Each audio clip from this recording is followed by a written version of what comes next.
नमस्कार, जय हिंद। कैसे आप सभी? तो एक बार फिर से उपस्थित हूँ एक और शानदार एसएससी जीडी के लिए जीके जीएस की क्लास लेकर यानी कि वीडियो लेकर। इस वीडियो में भी आपको 20 प्रश्न मिलेंगे क्योंकि एसएससी जीडी 20 प्रश्न पूछता है। प्रश्न बहुत ज्यादा कठिन नहीं होते लेकिन बहुत ज्यादा सरल भी नहीं होते। मैं आपको शुरुआत में कुछ अच्छे प्रश्न देने का प्रयास कर रहा हूँ और उसके बाद हम लोग जो है वो कुछ अच्छे-अच्छे प्रश्नों को लेकर चलेंगे और उनके बारे में जानकारी देंगे। तो चलिए चलते हैं आज की क्लास को शुरू करते हैं लेकिन उससे पहले मैं बताता हूँ ये कहते हैं ना कि परों को खोल जमाना उड़ान देखता है, परों को खोल जमाना उड़ान देखता है, तू जमीन पे बैठ के क्यों आसमान देखता है। तो दोस्तों अपने आप को भी खोलिए, अपने पंखों को उड़ान दीजिए क्योंकि ये जमाना। चलिए चलते हैं आज की क्लास का पहला ही प्रश्न मैं आपके समक्ष रख रहा हूं और किस प्रकार का प्रश्न है आइए देख लेते हैं एक बार।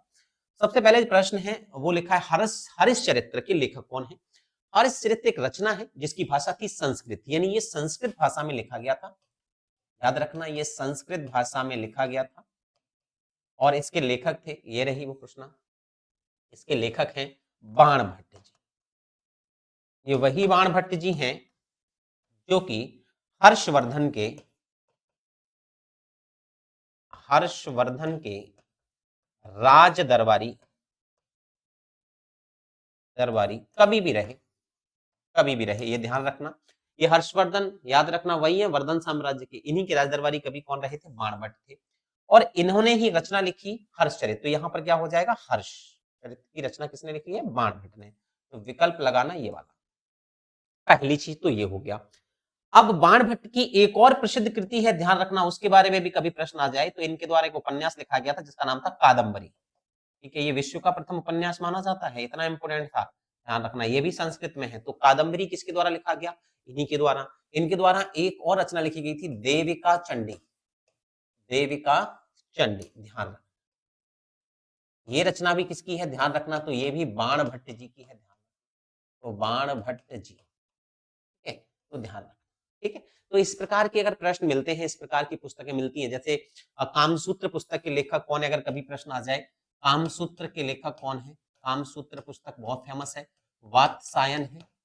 वात्सायन ने लिखी है। ठीक है कालिदास की भी बहुत सुंदर कवियां हैं जैसे इनके द्वारा लिखा गया है ऋतु संहार मेघदूत। मेघदूत जैसी रचनाएं जो हैं वो कालिदास जी ने लिखी हुई हैं। ये भी संस्कृत के महापंडित थे महाविद्वान थे। तो इस प्रकार की रचनाएं बहुत महत्वपूर्ण हो जाती हैं आपके लिए पढ़ना। चलिए एक और प्रश्न में चलते हैं। अगला प्रश्न ये रहा आपकी स्क्रीन पर दोस्तों क्या लिखा है लावणी लोक नृत्य भारत के किस राज्य से संबंधित। ध्यान रखना लोक नृत्य आपके एसएससी जीडी पूछता है इसलिए ध्यान रखना जैसे बिहू। बिहू कहाँ का लोक नृत्य है तो ध्यान रखना असम का है। असम का है। प्रश्न पूछ ले कभी घूमर कहाँ का है तो घूमर है आपका राजस्थान का। राजस्थान का है ध्यान रखना। गरबा कहाँ का है तो है गुजरात का। गुजरात का होता है। ठीक है ध्यान रखना डांडिया लिखा हो है ना डांडिया या गरबा लिखा हो। ठीक है भंगड़ा कहाँ का है तो बता देना पंजाब का है। पंजाब का है। ऐसे ही लावणी कहाँ का है तो लावणी बता देना महाराष्ट्र का है। हाँ और ऐसे ही नाच अगर पूछ लेंगे नाच या माच और राई ये लोक नृत्य मध्य प्रदेश के हैं। ये भी ध्यान रखना है। तो अब कोशिश ये करनी है कि सारे सारे पढ़ने हैं। तो महाराष्ट्र याद रखना लावणी नृत्य कहाँ है महाराष्ट्र में है। तो विकल्प ऑप्शन बी चुन लेना ये सबसे सही उत्तर हो जाएगा। ठीक है तो विकल्प ऑप्शन बी को चुनेंगे ये सही आंसर हो जाएगा। लावणी नृत्य कहाँ होता है बच्चे महाराष्ट्र में होता है। अगला प्रश्न त्रिपिटक किस धर्म का पवित्र ग्रंथ है। अगर आपने मेरी इससे पिछली वीडियो देखी हो ठीक है तो मैंने उसमें पढ़ाया था जैसे उसमें पूछा था कि पहले उपदेश कहाँ दिए थे गौतम बुद्ध ने मैंने बताया था सारनाथ में दिए थे और उनके द्वारा जो जातक कथाएं भी थी और त्रिपिटक ग्रंथ भी था ये पढ़ाया था देख लेना एक बार पिछला वीडियो जाके। तो त्रिपिटक ग्रंथ जो है वो मैंने किसका बताया था बौद्ध धर्म का बताया था। तो अगर देखो कहीं यहाँ पर बौद्ध धर्म ऑप्शन में आ रहा है वही आपका आंसर होगा। तो बिल्कुल आ रहा है। ठीक है तो यहां पर लगा देना। ठीक है तो इस प्रकार से जो है वो आप आंसरों को टिक कर सकते हैं। अगला प्रश्न देखते हैं। अगला प्रश्न ये रहा आपकी स्क्रीन। वित्त आयोग का गठन किस अनुच्छेद के तहत किया जाता है। अगर हम भारतीय संविधान की बात करते हैं तो भारतीय संविधान में पहले आईपीसी चलती थी इंडियन पीनल कोड। आईपीसी की धाराएं चलती थी जिसमें जैसे मर्डर की धारा जो है वो 302 मानी जाती थी। अगर कोई व्यक्ति किसी का, है ना, गैर इरादतन या इरादतन हत्या करता है तो उस पर लगती थी धारा 302। ठीक है, ये इंडियन पिनल कोड की थी, लेकिन अब हमने क्या कर दिया है, भारतीय न्याय संहिता कर दी है। यानी अब वर्तमान में 2024 से लागू है भारतीय न्याय संहिता, बीएनएस। और इसके आधार पर अब जो मर्डर चार्ज लगेगा वो लगेगा 103। यानी अगर आप किसी का मर्डर करते हो तो आप पे धारा लगेगी 103। ठीक है, तो ये कुछ संविधान की बहुत छोटी-छोटी बारीकियां हैं, तो अब कभी मत ये कहना कि 302 करेंगे। हाँ, अब हमें क्या करना पड़ेगा, मर्डर के लिए 103 धारा लगेगी आपके ऊपर। ऐसे ही वित्त आयोग की बात करूं तो आर्टिकल 280 यानी 280 ये कहता है कि वित्त आयोग का गठन किया जाएगा और, है ना, जो कि वित्त संबंधी समझ जितनी भी व्यवस्था है उनको देखेगा। ठीक है, समिति देखेगा। ठीक है, तो ये ध्यान रखना है, वित्त आयोग, है ना। चलिए, 360 सब जानते हैं।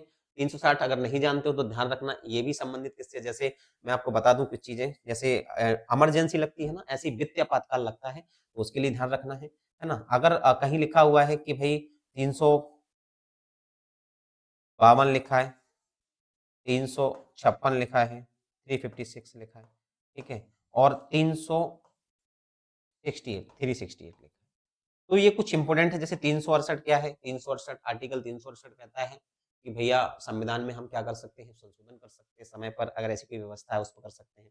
352 में भाई राष्ट्रपति शासन लगेगा, सॉरी 356 में क्या लगेगा भाई, आपातकाल लगेगा या राष्ट्रपति शासन वगैरह ऐसा कुछ है, मुझे भी प्रॉपर ध्यान नहीं आ रहा है।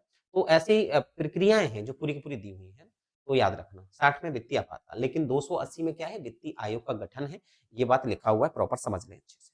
क्लियर है? चलो अगले प्रश्न पे चलते हैं। अगला प्रश्न क्या कह रहा है, भारत के राष्ट्रपति को शपथ कौन दिलाता है? ये बहुत प्रश्न आता है।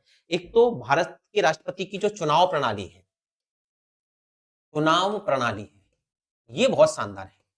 एक्चुअल में जो भारत के राष्ट्रपति की जो चुनाव प्रणाली है, एक बार बार क्या हो रहा है, प्रणाली है, वो होती है एकल संक्रमण मत प्रणाली। आनुपातिक होती है, आनुपातिक होती है। ठीक है, आनुपातिक होती है, यानी जितने भी कैंडिडेट हैं आपको सभी को वोट डालना है, बस अनुपात होता है, first choice, second choice, third choice. ठीक है, तो अब भारत का राष्ट्रपति जैसे कोई भी बन गया, ठीक है, चुन लिया गया, उसको शपथ कौन दिलाएगा, प्रधानमंत्री, उपराष्ट्रपति या लोकसभा अध्यक्ष? नहीं, भारत के मुख्य न्यायाधीश ही उसको शपथ दिलाते हैं, ये ध्यान।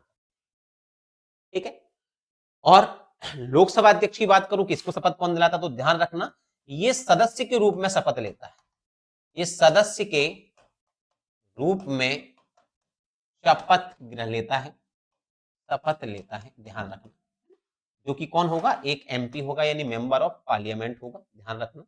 भारत के उपराष्ट्रपति को कौन दिलाएगा भाई, राष्ट्रपति दिलाएगा, स्वाभाविक है। प्रधानमंत्री को कौन दिलाएगा, राष्ट्रपति दिलाएगा शपथ, स्वाभाविक है। चलिए अगला प्रश्न देखते हैं। नर्मदा नदी का उद्गम स्थल कहाँ है?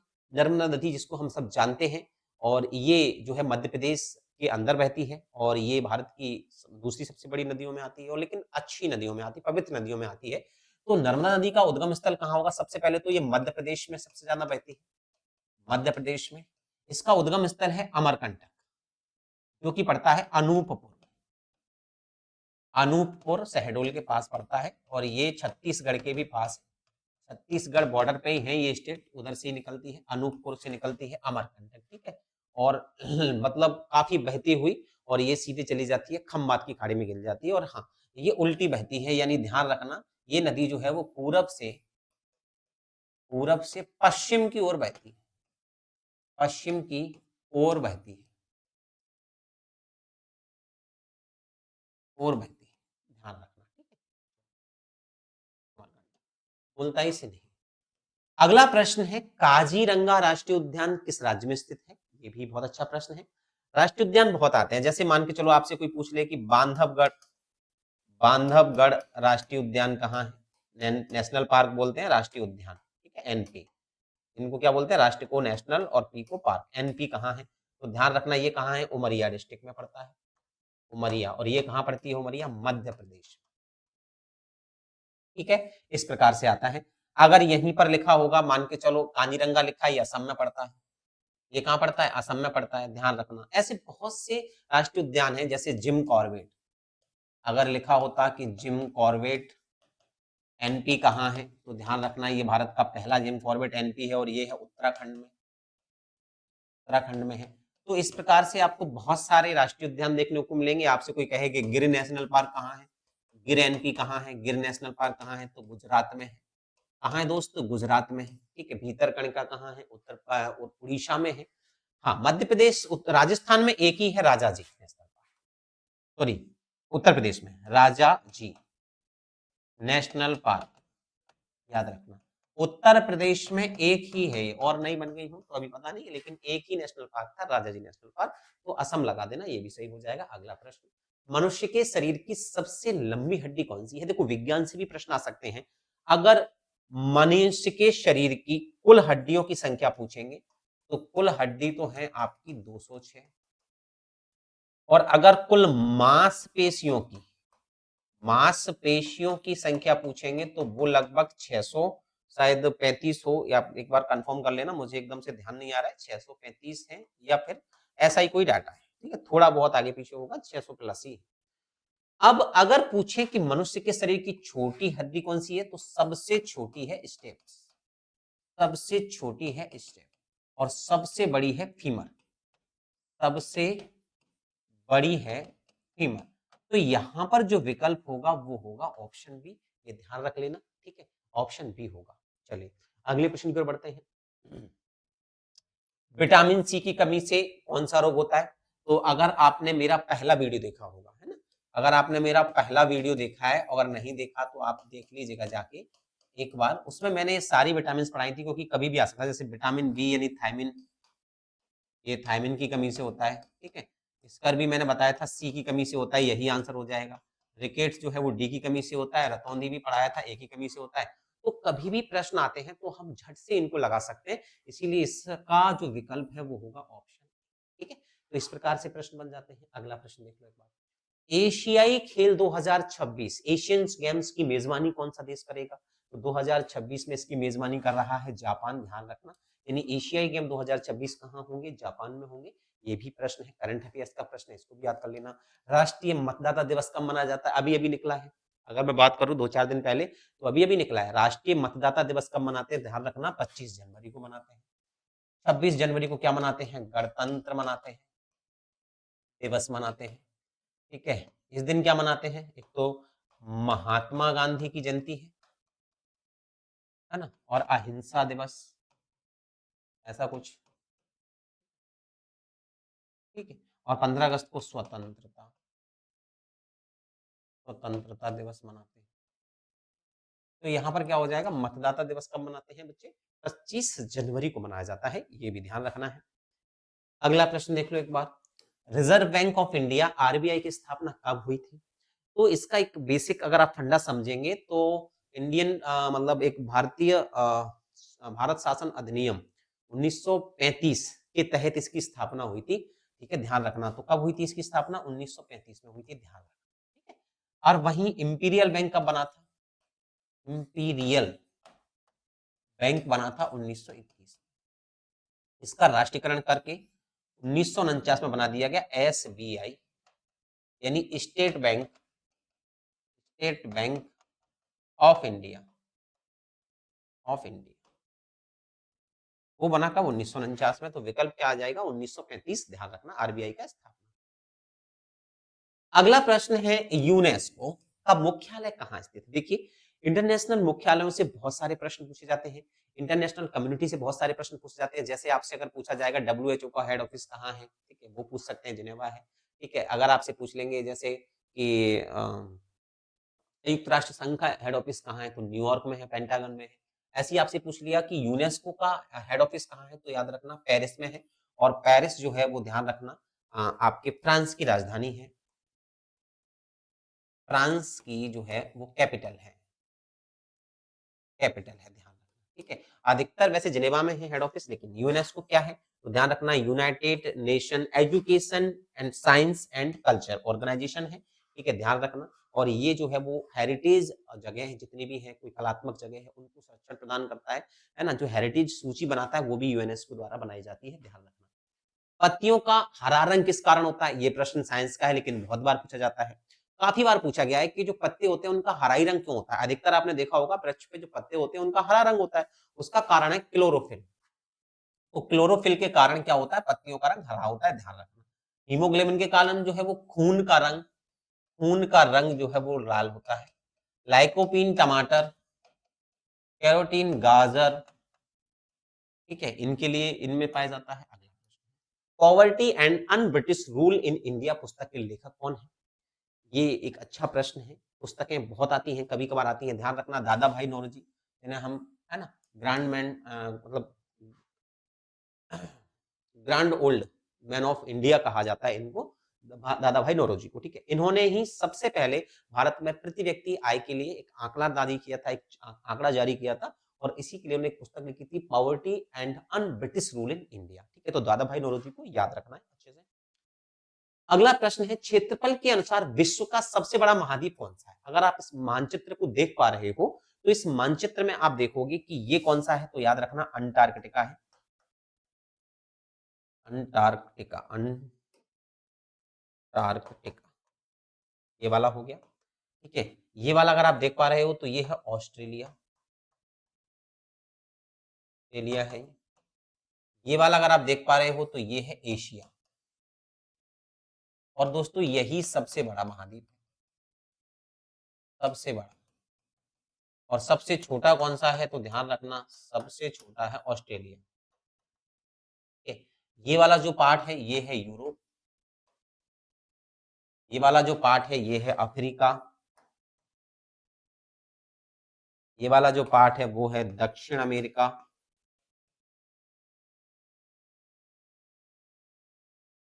और ऊपर वाला जो पार्ट है वो है उत्तरी अमेरिका।